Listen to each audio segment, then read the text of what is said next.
Minister of External Affairs of India, Dr. S. Jaishankar.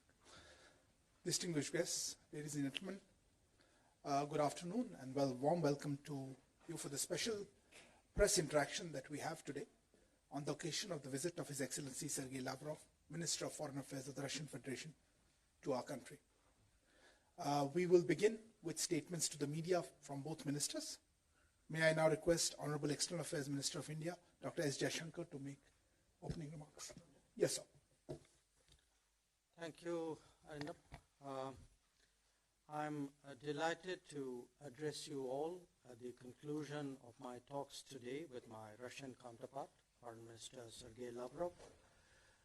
Of course, none of you would be surprised to learn that the discussions were very warm, they were comprehensive, they were very productive. Now, time-tested is a frequently used and clearly justified description of India-US relations. Though the world has changed in the last 7 decades and there have been different governments at both ends, our ties, I'm sure Minister Lavrov would agree, have remained uniquely strong and steady. And the reason for that has been our consistent ability to identify and update our shared interests. We are both cognizant of the multipolar and rebalanced nature of international relations today. We both understand the importance of our relationship to global peace, security, and stability. And therefore, as foreign ministers, we work hard to deliver on that responsibility. Much of our discussions today covered the preparations for President Putin's visit for the annual summit later this year. I'm sure Minister Lavrov would share my assessment that our bilateral cooperation remains energetic and forward-looking.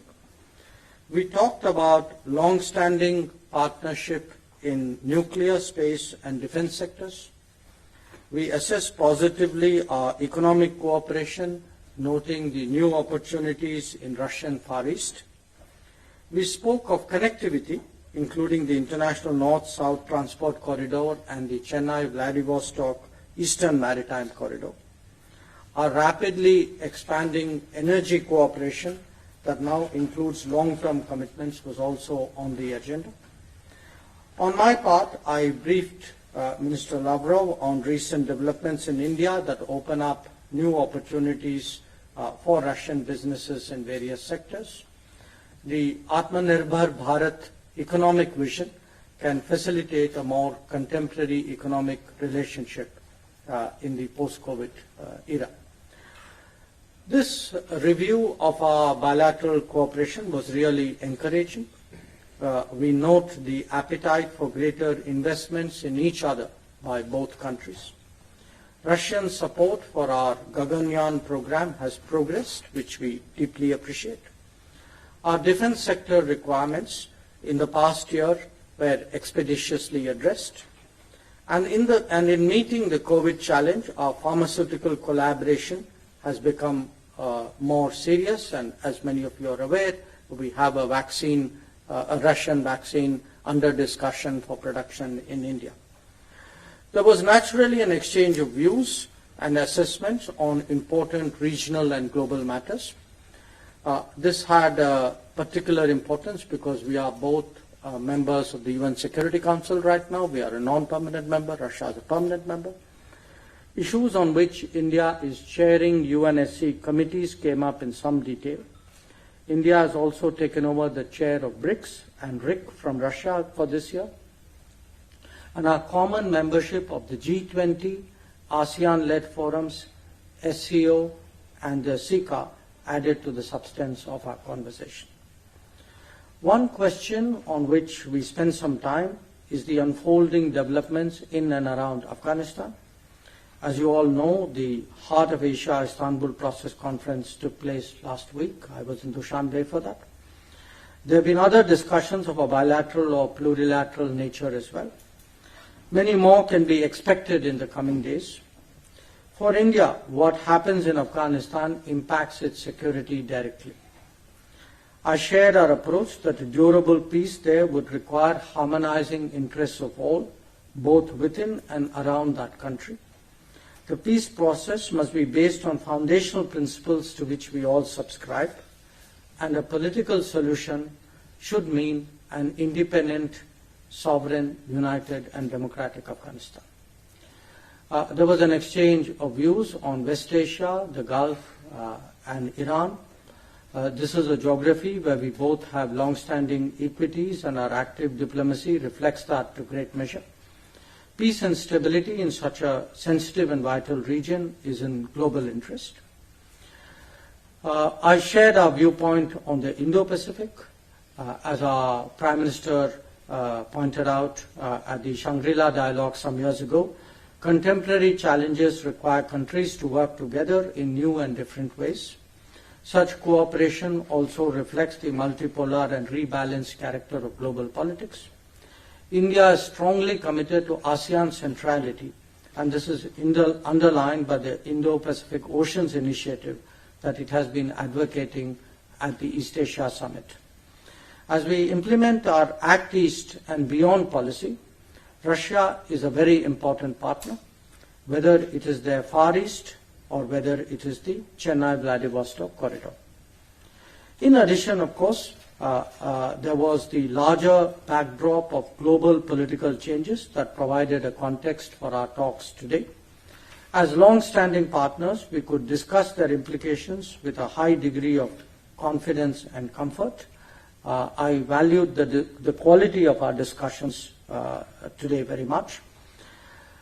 We have completed a decade of our special and privileged strategic partnership, and that certainly permeated the tenor of our discussions. We also reviewed the forthcoming high-level exchanges leading up to the annual summit this year. Once again, Minister Lavrov, it's a great pleasure to welcome you back to New Delhi, and I would request you to make your statement. Спасибо. Уважаемые дамы и господа, я разделяю... Ladies and gentlemen, I share same assessment that my friend mentioned, Mr. Subramaniam Jaishankar. Our talks have been very constructive, confident, and useful, as it goes in our relations between Russia and India. These ties are valuable, mutual, respectful, and they are not subjected to political fluctuations. We noted with satisfaction that we were able to preserve the dynamic bilateral political dialogue. We both agree that this attests to the maturity and remarkable resilience of our relations that can be characterized in our documents signed at the highest level as particular privileged strategic partnership. Наполнение предстоящих двусторонних контактов, в том числе на высшем уровне, имея в виду визит президента Российской Федерации в Республику Индия. Я передал моему коллеге устное послание президента Путина на имя премьер-министра Моди, в том числе и по этим вопросам. Мы договорились приложить совместные усилия в целях преодоления вызванного пандемией спада в товарообороте, намеренно наращивать инвестиционные взаимодействие в соответствии с действующими в двух странах национальными программами. Особое внимание уделили таким сферам, как энергетика, включая ядерную, мирное освоение космического пространства, транспортные инфраструктурные проекты, в том числе на Дальнем Востоке и в Арктическом регионе. Решение этих задач будет способствовать проведению в ближайшее время встречи сопредседателей и очередного заседания межправительственной российско-индийской комиссии по торгово-экономическому, научно-техническому и культурному сотрудничеству. Высказались в пользу активизации работы над обновленным межправительственным соглашением о взаимной защите капиталовложений, а также в пользу увеличения доли национальных валют во взаиморасчетах. Налаживание торгово-экономического взаимодействия с Нью-Дели – один из приоритетов Евразийского экономического союза, и в соответствии с достигнутыми ранее договоренностями мы рассчитываем на скорейший запуск переговоров о заключении соглашения о зоне свободной торговли между Евразес и Индией на основе принципов взаимной выгоды. Обсудили состояние и перспективы двустороннего военно-технического сотрудничества, включая совместное производство в Индии современных видов вооружений. В этой стратегически важной области Россия остается для Нью-Дели ведущим внешним контрагентом. Отмечу, что мы единственный партнер, который на деле передает Индии новейшие военные технологии. Убеждены, что дальнейшее углубление российско-индийского ВТС соответствует национальным интересам обоих государств. При этом, разумеется, мы уважаем право индийских друзей диверсифицировать свои связи в данной области. Положительно оценили развитие кооперации, как я уже сказал, в сфере мирного освоения космоса с особым упором на такие направления, как пилотируемые программы, ракетные двигатели строения и спутниковая навигация. Обмен мнениями по ключевым темам современности и острым региональным проблемам показал совпадение или близость подходов. В этом ключе мы рассмотрели такие вопросы, как мирное урегулирование в Афганистане, сирийский кризис, ситуация вокруг иранской ядерной программы, положение в Мьянме. Рассмотрели общую ситуацию на Евразийском континенте и в целом в Азиатско-Тихоокеанском регионе, включая наши отношения с АСЕАН, причем с обеих сторон была подчеркнута важность сохранения центральной роли АСЕАН в различных сформировавшихся в этом регионе форматах. Мы дали высокую оценку тесному сотрудничеству России и Индии на международной арене, в том числе на таких площадках, как ООН, Шанхайская организация сотрудничества, Группа 20, БРИКС, где Индия в этом году председательствует. Отметили востребованность взаимодействия России, Индии, Китая, а также в рамках восточно-азиатских саммитов. Мы признательны индийским партнерам за ответственный подход в мировых делах, за плотную координацию по значимым для наших стран вопросам. Дополнительный импульс этой координации придает членство Индии в Совете Безопасности ООН в 2021-2022 годах. В целом я весьма удовлетворен итогами переговоров, прежде всего обоюдным настроем на дальнейшее расширение многопланового сотрудничества между нашими странами. Я пригласил своего коллегу и друга посетить Совет Российской Федерации, рассчитываю, что это And I hope that this would take place in foreseeable future. Thank you. Thank you very much, Excellency. I will now invite questions for the dignitaries. Unfortunately, I know there's a lot of interest, but given the time constraints, we will be limiting to 2 questions from the Indian media and 2 from the Russian media. From the first question, perhaps Rezaul Hassan Laskar from the HT. My question is for the Russian Foreign Minister. Good afternoon, Rezaul Hassan from the Hindustan Times. In recent years, there's been growing, Minister here, sorry. In recent years and in recent times, there's been growing political trust and military cooperation between China and Russia. And this has led to some speculation in some quarters about a possibility of a China-Russia military alliance. Does the foreign minister think that the 2 countries are heading in that direction? Нет, и об этом мы не только говорим, но это зафиксировано в двусторонних документах, которые были одобрены на высшем уровне в ходе российско-китайских саммитов, где сказано, что наши отношения достигли, наверное, лучшего, не наверное, точно лучшего за всю историю уровня, но эти отношения не преследуют цель создания военного союза. Мы слышим, кстати, спекуляции про военные союзы не только в связи с российско-китайскими отношениями. На этот вопрос я уже ответил. Есть разговоры и о том, чтобы продолжать продвигать проекты создания ближневосточного НАТО, а в последнее время заговорили даже об азиатском НАТО. Мы сегодня обменялись мнениями на этот счет, и у нас с индийским общая позиция, что это будет контрпродуктивно. Мы заинтересованы в том, чтобы сотрудничество было инклюзивным и в пользу чего-то, а не против кого-то. The next question to Russian journalist, Igor Zhadnov from Russia Today. There you are. Thank you.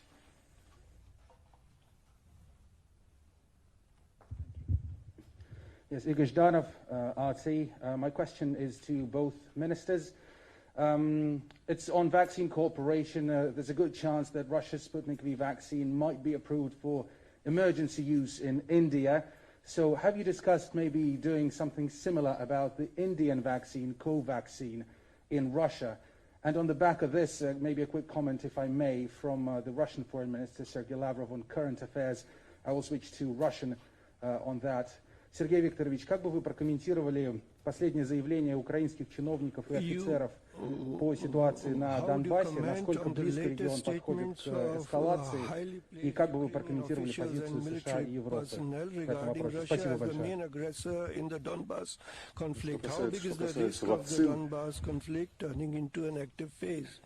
Что касается вакцин, то вы действительно отметили уже, что у нас очень тесные контакты с индийскими друзьями. Российский фонд прямых инвестиций заключает контракты уже с несколькими индийскими контрагентами для производства вакцины «Спутник Ви» в общем количестве, по-моему, 700 или 750 миллионов доз, и это становится возможным благодаря имеющимся мощностям на территории Индии. Я не исключаю, что дальнейшее сотрудничество в этой сфере охватит и производство вакцины на российской территории. Наверное, специалисты должны это обсуждать и исходить из максимальной эффективности такого рода взаимодействия. Что касается заявления украинского руководства, но на этот счет уже много было аналитических статей, репортажей. Нас это тревожит. Мы об этом говорим и нашим европейским коллегам. Надеемся, что соответствующее понимание того, что происходит, имеется и в Вашингтоне. К огромному сожалению, пока действия и реакция наших западных коллег на наращивание военной инфраструктуры, на переброску войск к линии соприкосновения в Донбассе разочаровывают. По-прежнему наши западные коллеги, судя по всему, исходят из того, что нужно всячески, всемерно поддерживать украинскую власть, в том числе в ее абсолютно неприемлемых действиях и заявлениях. Вспомните, когда многократный президент Зеленский и те, кто отвечает за работу в нормандском формате и в контактной группе по Донбассу, постоянно заявляют о том, что Минские соглашения нужны только для того, чтобы сохранять санкции Запада против России, либо требуют их полного пересмотра, либо предлагают нарушать согласованные форматы, приглашать откровенно проукраинских представителей в нормандский формат и в контактную группу. Все это прискорбно. И никакой реакции на эти заявления мы не видели со стороны западных коллег, хотя очевидные нарушения всех минских договоренностей Киевом налицо.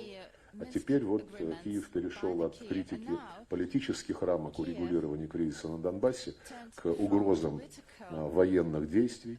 И надеюсь, что это все-таки поможет встряхнуть такое благостное отношение в европейских столицах, и что они все-таки потребуют от господина Зеленского выполнять минские договоренности в полной мере и для того, чтобы на деле начинать через диалог с Донецком и Луганском, как того требует комплекс мер по выполнению Минских соглашений, продвигаться к устранению угроз в сфере безопасности, к прекращению обстрелов гражданского сектора, от чего гибнут мирные жители. Это уже далеко не первый раз. И, конечно же, и определяться в этом прямом диалоге с вопросами окончательного статуса районов, о которых идет речь, с вопросом о проведении там выборов на согласованных с Донецком и Луганском условиях. Все это хорошо известно. И, к сожалению, каждый раз, когда встречается нормандский формат в том или ином качестве на уровне ли лидеров или на уровне представителей или сотрудников Министерства иностранных дел, мы не видим энергичных действий со стороны наших французских и германских коллег по приведению украинской стороны в чувство. А сейчас уже слишком много свидетельств того, что это требуется сделать безотлагательно.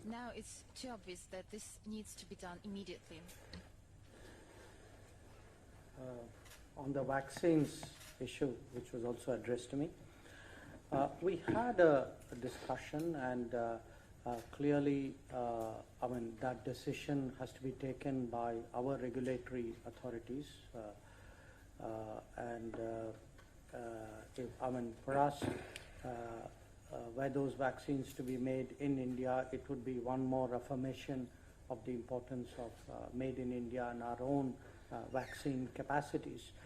But on your other question of Covaxin, I think if my memory serves me right, so far we have sent Covaxin perhaps to 3 or 4 countries abroad.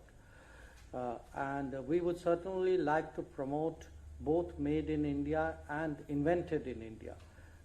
So it is something I'm sure in due course we would address. On that note, I should also share with you that in our discussions on the economic and business opportunities between India and Russia, I drew to Minister Lavrov's attention the fact that we have a very ambitious program called Production-Linked Incentives to expand manufacturing in India in 13 designated sectors. We believe that this would be a good opportunity for Russian businesses to look at partnerships in India, because one thing is very clear, that in the post-COVID world, all of us are going to be very sensitive about our supply chains. All of us would like to be much more secure about, whether it is food, whether it is health, or whether it is actually the requirements of our daily economy. So in all of this, I do see an opportunity, a new opportunity today for India-Russia economic collaboration. Thank you. The next question from the Indian side, Pranay Upadhyay from ABP News. My question is to Russian Foreign Minister Lavrov. Sir, this side. So since Moscow is taking a lead in the peace process of Afghanistan, what is your view about any future power sharing agreement where Taliban gets a greater role? Do you think that this would stabilize the situation in Afghanistan, and more so, being a major power in the region, is Russia inclined towards taking a role of responsibility in being a net security provider in the situation? Also, since Russia is actively involved in this region, and since you had a discussion with the Indian Foreign Minister, what are the areas of cooperation you have identified, both of you have identified, as far as India-Russia cooperation in Afghanistan is concerned? Что касается талибов, движение «Талибан» — это часть афганского общества, и решение об урегулировании в Афганистане должно быть таким, чтобы оно предусматривало участие всех политических и этноконфессиональных групп Афганистана. Иначе оно не будет устойчивым.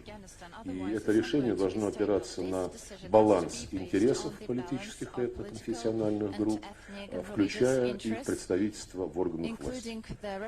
Я думаю, что любой иной путь, который предполагал бы исключение той или иной группы из процесса, не привел бы к договоренности, которая была бы выполнима и устойчива. И опять это все содержало бы риск возобновления боевых действий, что не является задачей, по-моему, никого из участников нынешнего процесса. Рассчитываем, что договоренности, которые между Соединенными Штатами и Талибаном были заключены при прошлой администрации, будут выполняться, потому что они действительно в свое время, об этом все говорили, создали шанс на достижение согласия между всеми противоборствующими сторонами. Будет печально, если они разрушатся. Что касается обеспечения безопасности Афганистана, то в первую очередь это зависит от того, как быстро и как эффективно будет достигнуто урегулирование.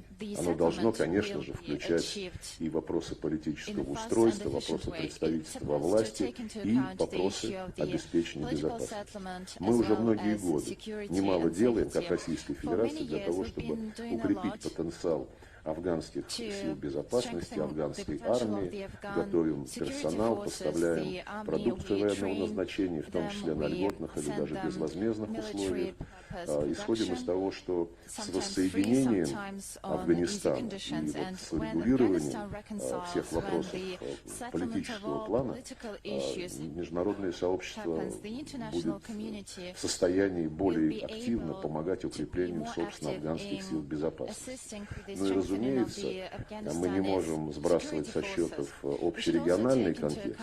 Мы приветствовали бы параллельно с решением вопросов, собственно, внутриафганского урегулирования, приветствовали бы процесс консультаций, переговоров о том, как подкрепить эту договоренность согласием по мерам доверия, по укреплению безопасности уже и с вовлечением соседей Афганистана. С Индией у нас очень близкие позиции. Мы всегда выступаем за то, чтобы соседи и все влиятельные страны региона участвовали в создании условий, которые позволили бы афганцам договориться между собой. Мы считаем, что оптимальным форматом привлечения внешних игроков является так называемый московский формат. Мы несколько раз собирали его участников. Напомню, что это не только непосредственные соседи Афганистана, но это все страны Центральной Азии, Индия, Пакистан, Китай, Иран, Соединенные Штаты и Российская Федерация. Мы готовы провести соответствующие консультации, соответствующую встречу, если это будет признано целесообразным всеми переименованными мной странами, и будем рассчитывать на то, что это подтолкнет процесс межафганских переговоров, который, как вы знаете, начался в столице Катара Дохи, но в последнее время столкнулся с серьезными проблемами и забуксовал. Повторю еще раз, сейчас накапливается целый ряд факторов, которые необходимо прояснить, чтобы понять, как нам действовать дальше в афганском урегулировании с точки зрения внешнего вклада в создание необходимых условий. И мы договорились сегодня с господином министром о том, что наши специальные представители по Афганистану будут оставаться в тесном контакте на регулярной основе.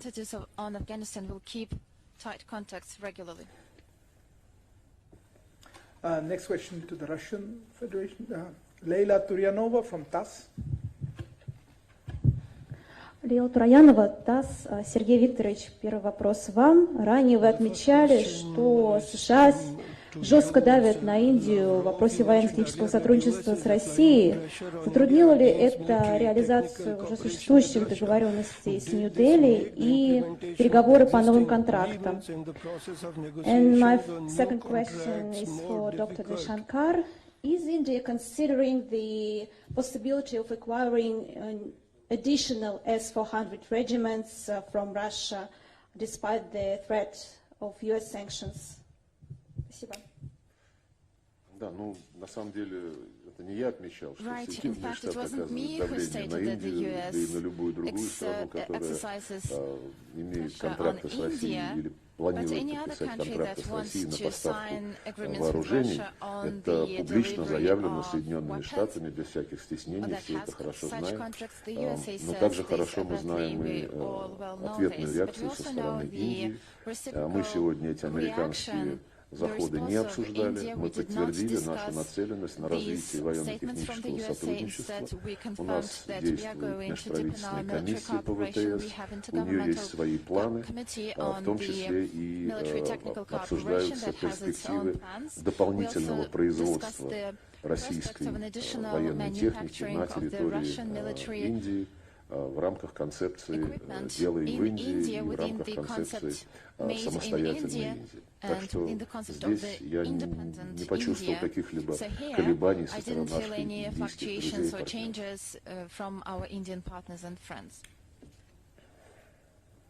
I think the Minister has answered your question, which was we didn't get into any specific discussions.